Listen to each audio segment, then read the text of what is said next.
This proposal deals with postgraduate eligibility in the NAIA. So most of the bylaws within the NAIA are aimed at a student who is an undergraduate student and seeking to compete and be eligible.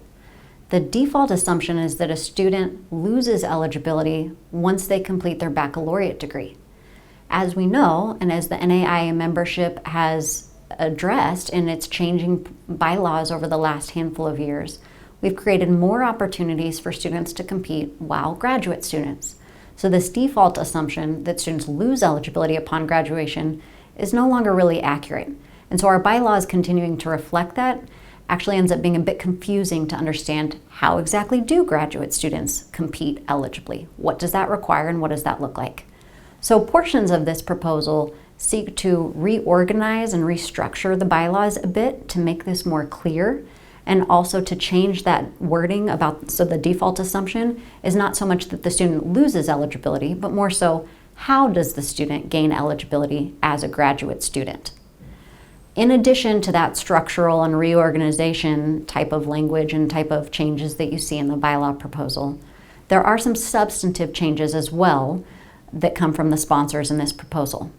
So what that means is that for graduate students, as we think about things like the 24-36-hour rule and the progress rule, we have tried to figure out how to calculate those things, knowing that at the graduate level, students may not be taking 12 hours. A full-time load in their graduate program may very well be less than 12 hours. So we've tried to figure out how to make those sorts of calculations, but it hasn't been an exact science and it has not always been clear within our bylaws.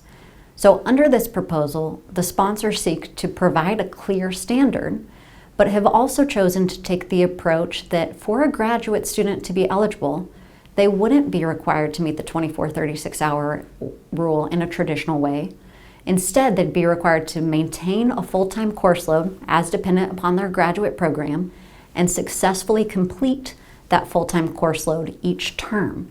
As long as they're doing that as certified by their institution, then they would continue to be eligible. There wouldn't be an exact calculation of how many hours have you earned in your last 2 terms. Instead, it would be, are you enrolled in a full-time load? Did you successfully complete that full-time load within the last term and on a continuing basis? So the 24-36-hour rule would not be required to be met in the same type of way. Also, for the progress rule, there's a component of the progress rule that talks about an accumulative number of hours that have to be met for successive seasons. Again, that gets challenging to apply at the graduate level when students are not taking 12 hours each term, and you can't exactly assume how many hours each student would be required to take. So under this proposal, graduate students would not be required to meet that portion of the progress rule.